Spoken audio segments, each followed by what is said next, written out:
નમસ્કાર મિત્રો, સ્વાગત છે તમારું આપણી આ યુટ્યુબ ચેનલમાં જેનું નામ છે ગુજરાતી જીકેની જમાવટ.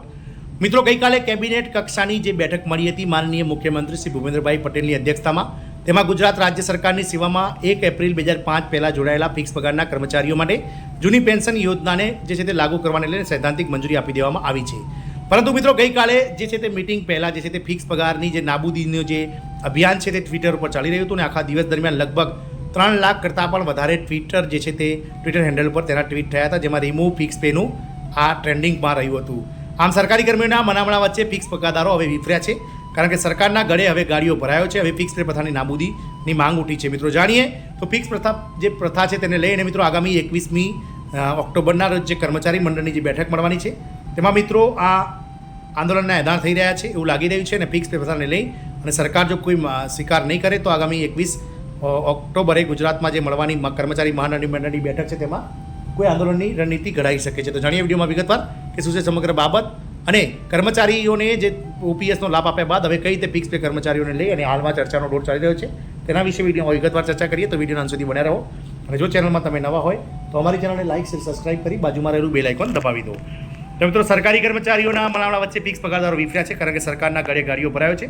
હવે ફિક્સ પે પ્રથા નાબૂદીની માંગ ઉઠી છે. જૂની પેન્શન યોજનાની માંગ પૂર્ણ કરીને સરકારે કર્મચારીઓને દિવાળી ગિફ્ટ આપવાની લાયમાં સરકારને ગળે ગાડીઓ ભરાયો છે.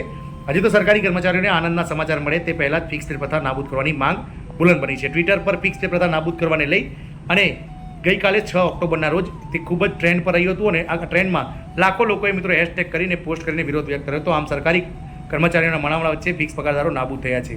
મિત્રો, સરકારને હાલમાં બકરું કાઢતા ઊંટ પેટવું હોય તેવી મિત્રો કફોડી હાલત સરકારની થઈ ગઈ છે, કારણ કે ફિક્સ પે પ્રથા નાબૂદ કરવા પર ટ્વિટર પર ટોપ પર રહ્યું હતું ને 1 લાખ તેમાં જોડાયા હતા લોકો. ગુજરાતમાં તેના ગળામાંથી ફિક્સ પેની માન્યતા છે. મિત્રો, આપ સૌને જણાવી દઈએ કે ગુજરાત સરકારમાં વર્ષ 2008માં માનનીય મુખ્યમંત્રી શ્રી ભૂતપૂર્વ મુખ્યમંત્રી શ્રી શંકરસિંહ વાઘેલા દ્વારા વિદ્યા સહાયકોની ફિક્સ પગારમાં ભરતી કરી અને ફિક્સ પે પ્રથાથી ભરતીની પ્રક્રિયા શરૂ કરવામાં આવી હતી. અને આ અન્યાયી ભરતી પ્રક્રિયા અને આ અન્યાયી ફિક્સ પે પ્રથા હજુ પણ ગુજરાતમાં આટલો ગૌરવ અને આટલો વિકાસ આગળ વધ્યો છતાં પણ ગુજરાતમાં અમલી છે. અને આજે 26 વર્ષ કરતાં વધારે માણા ભાઈ ગયા, પરંતુ આ જે અન્યાયી અંગ્રેજશાહી નીતિ છે તે હજુ સુધી મિત્રો તેનો કોઈ અંત આવ્યો નથી. મિત્રો, વર્ષ 2025 પહેલાં વિવિધ કર્મચારીઓને જૂની પેન્શન યોજનાનો લાભ મળશે તેવી પણ વાત કે સરકારે કહી હતી.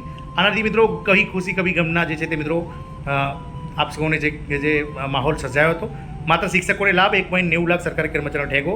સરકારનો જે ગઈકાલે નિર્ણય કરવામાં આવ્યો તેમાં મોટા ભાગના જે ફિક્સ પગારદારી કર્મચારીઓ વર્ષ 2005 પહેલાં શિક્ષકોનો જ સમાવેશ થયો છે, કારણ કે તે દરમિયાન શિક્ષકોની જ મોટા પાયે ભરતી થઈ હતી, જેનાથી વિવિધ સરકારી વિભાગો, બોર્ડ નિગમના પાલિકામાં કામ કરનાર કર્મચારીઓને જૂની પેન્શન યોજનાથી વંચિત રહેવું પડ્યું છે. ખુદ કર્મચારી મહામંડળના મતે ગુજરાતમાં 1.90 લાખ કર્મચારીઓને જૂની પેન્શન યોજનાથી વંચિત રહ્યા છે. આ જોતાં સરકાર ભલે માને છે કે સરકારી કર્મચારીઓ માને છે, પરંતુ વાસ્તવમાં બકરું કાઢતા ઊંટ પેઠી ગયું છે. 21 મે ગુજરાત કર્મચારી મંડળની બેઠક આંદોલનના એધાળ. મિત્રો, ઘણા વખતથી જૂની પેન્શન યોજના ઉપરાંત ફિક્સ પે પ્રથા નાબૂદી સહિતના અન્ય પડતર પ્રશ્નો મુદ્દે ગુજરાત સરકાર અને સરકારી કર્મચારીઓ વચ્ચે મડાગાંઠ સર્જાઈ હતી. આજે રજાના દિવસે અચાનક કેબિનેટ બેઠક ગઈકાલે બોલાવી હતી, જેમાં સરકારે વર્ષ 2005 પહેલાં ભરતી થયેલા તમામ ફિક્સ પે કર્મચારીઓ માટે જૂની પેન્શન યોજનાનો લાભ આપી દિવાળીની ગિફ્ટ આ કર્મચારીઓને આપવામાં આવી છે.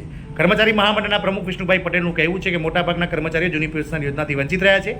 સરકારે તાકીદે કર્મચારીઓને જૂની પેન્શન યોજનાનો લાભ આપવો જોઈએ, કેમ કે લાખો કર્મચારીઓ આ લાભથી વંચિત છે. આગામી 21મી ઓક્ટોબરના રોજ કર્મચારી મહામંડળની બેઠક મળવા જઈ રહી છે.